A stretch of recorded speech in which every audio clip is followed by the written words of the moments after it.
Twagirumukiza Emmanuel ufite ubumuga bw'ingingo z'amaguru ni umukozi wo kwa muganga mu kigo nderabuzima cya Muhondo mu mujyi wa Gicumbi. Afite umuryango w'abana babiri n'umugore ndetse igihe cyose ubona afite umucyo n'urugwiro haba mu rugo ndetse no mu kazi.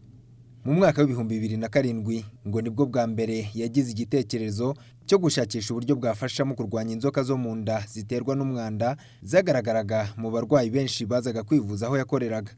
Ubwo nakoraga mu majyepfo mu karere ka Nyaruguru ku kigo nderabuzima cya Kibeho, hari ikintu nakundaga kubona mu ndwara zari zihari, yari indwara z'inzoka zo mu nda.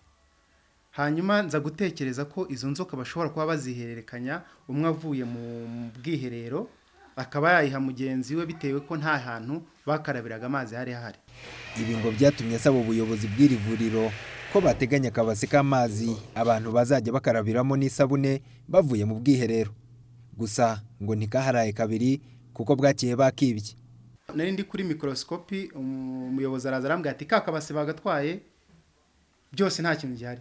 Mu minota nk'itanu yonyine natekereje ikintu gishobora kuhajya ntibakibe. Nibwo natekereje gufata akabido gatoya kariya gatoya, nkavuga nta kabido wagafata yarangiza akanagapfumura tukagashyira ahantu hari imbere ya toilette, nta muntu wakiba. Ariko ntekereza ukuntu none azakaraba atagakozeho.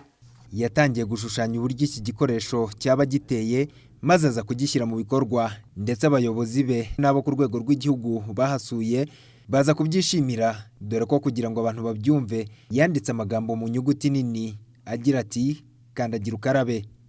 Iyi ngo niyo yabaye imvano imvano ya gahunda izwi nka kandagira ukarabe, abaturage bemeza ko yabagiriye akamaro gakomeye mu kurwanya indwara zituruka ku mwanda.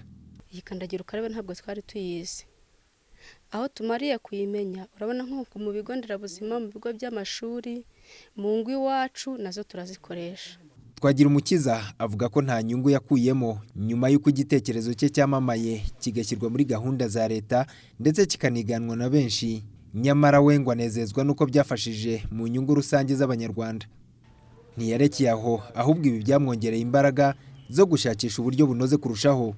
Uyu munsi wa none ndimo ndakora icyo gihanga ndimo ndakinoza neza ku buryo kivaho cyari kiri, aho kuvuga ngo ndashaka ko umuntu azagenda agakaraba yarangiza akavaho ngaho nta kintu akozeho. Gusa nubwo iki kuri benshi gisa n'igikorwa cy'ubutwari, uyu mugabo ashimangira ko atari we wabyiyita, ahubwo byaterwa n'abanyarwanda uko babifata, kandi agasaba urubyiruko kuzirikana ko ubutwari ari ugukora ibintu biteza imbere abanyarwanda bikanabahuza aho kubatanya. Iyi ni imwe muri kandagira ukarabe zigaragara mu duce dutandukanye, aho igitekerezo cya Twagirumukiza cyari ukugira ngo abantu birinde indwara zituruka ku dukoko tuba wakuye ahantu hatandukanye nko mu musarane n'ahantu handi ibintu bagiye ukoraho. Igitekerezo ni uko umuntu akandagira hano amazi akamanuka, ugakaraba ukarinda ugenda mu buryo bw'isuku utarinze kugira ikindi ukoraho. Ibi byose bituma abantu birinda indwara zinyuranye kandi bigakorwa mu buryo bufasha sosiyete nini nyarwanda. Pasco Buhura, Televiziyo Rwanda, Gicumbi.